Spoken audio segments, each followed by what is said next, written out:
ہم نے بیرون ملک میں ایک بات عجیب دیکھی کہ پاکستانی نوجوان باہر ملک چلے جاتے ہیں، بہت جلدی شراب پینا شروع کر دیتے ہیں، بہت جلدی سور کا گوشت کھانا شروع کر دیتے ہیں، بہت جلدی بدکاری کا ارتکاب شروع کر دیتے ہیں، اس قسم کی برائیاں بہت جلدی اپنا لیتے ہیں، مگر وہ جتنے مرضی شرابی کبابی بن جائیں اسلام سے نہیں ہٹتے، اپنے آپ کو کہتے مسلمان ہیں۔ چنانچہ مجھے ایک بندہ ملا امریکہ میں نے پوچھا آپ کا نام کیا ہے؟ کہنے لگا میرا نام مو ہے۔ اب میں حیران کہ بھئی مو نام کیا ہے؟ تو پتہ چلا کہ ماں باپ نے نام محمد رکھا تھا، یہ چونکہ اب شرابی کبابی بن گیا یہاں آ کے، تو اسے اچھا نہیں لگتا تھا کہ مجھے شراب خانے میں کوئی محمد کے نام سے پکارے، تو اس نے لوگوں کو کہا جی میرا نام مو ہے۔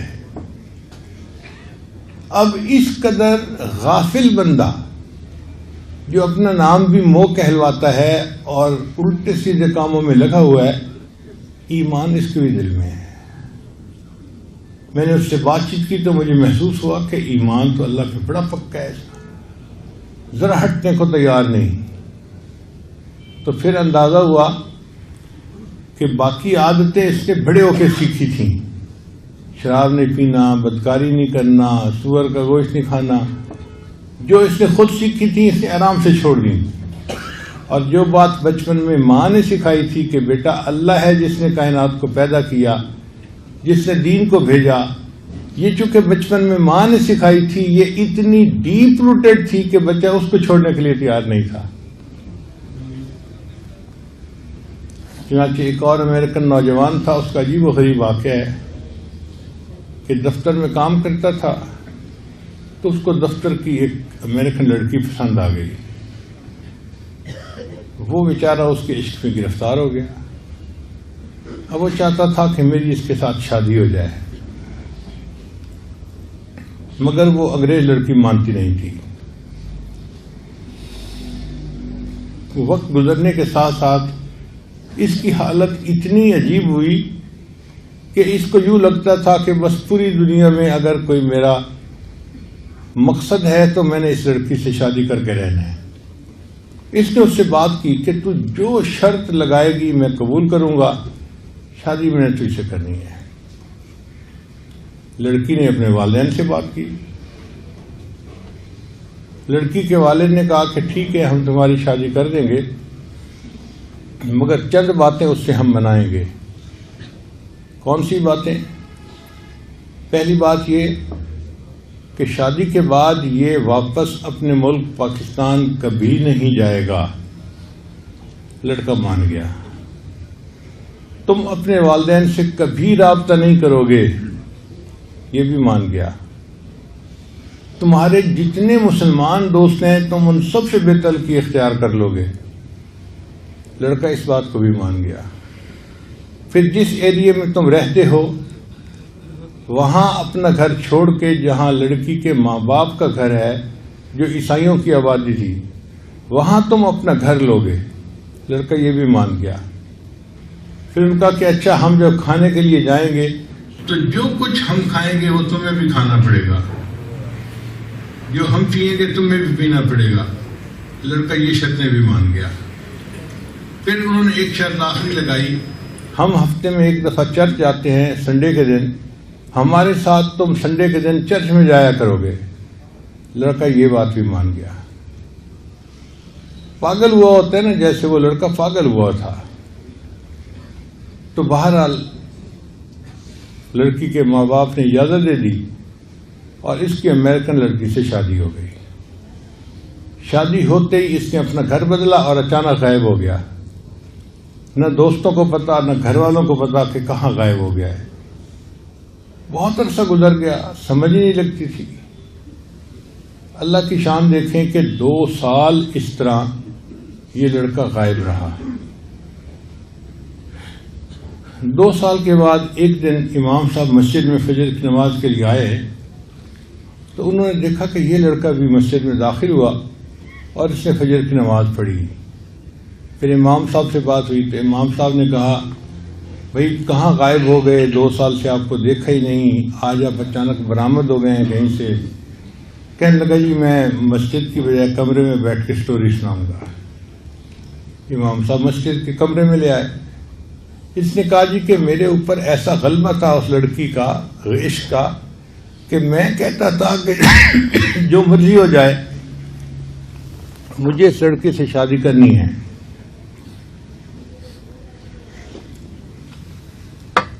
ان لوگوں نے یہ ساری شرطیں مجھ سے منوائیں اور میں نے مان لی۔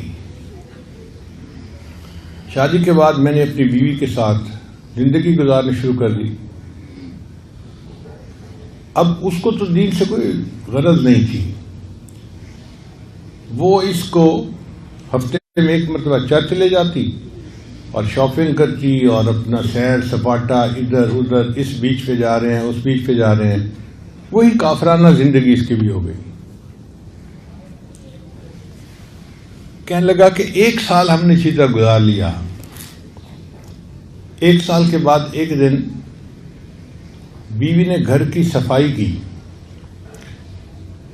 تو میرے گھر میں ایک کتابوں کا ریک بنا ہوا تھا جس میں کتابیں پڑی ہوئی تھیں۔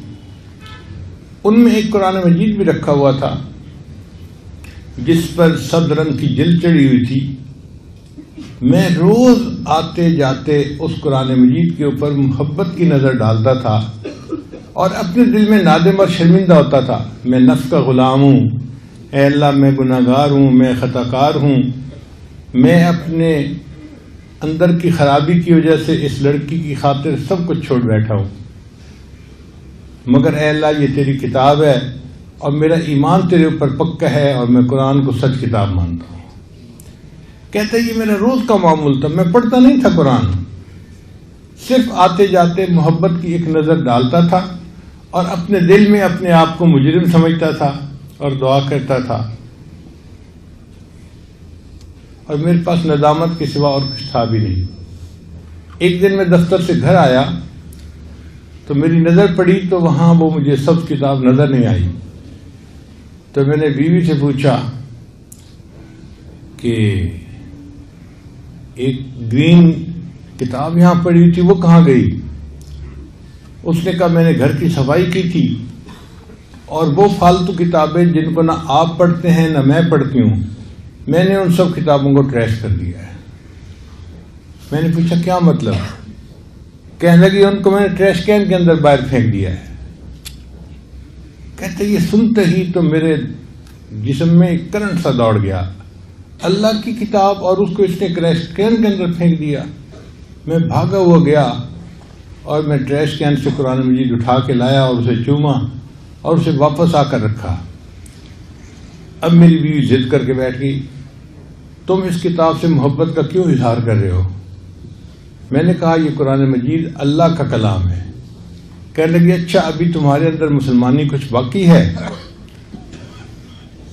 میں نے کہا ہاں، شادی تمہارے ساتھ کی ہے، اپنا ایمان تو میں نے تمہیں نہیں بیچا۔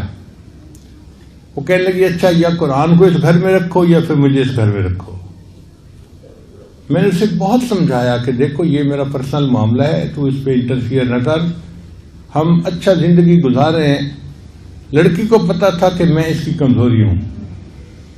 کہنے لگا کہ اس نے بریف کیس بنایا، کہنے لگی کہ میں اب گھر جا رہی ہوں، والدین کو جا کے بتاتی ہوں کہ تمہارے اندر ابھی بھی اسلام باقی ہے، تم مسلمان ہو۔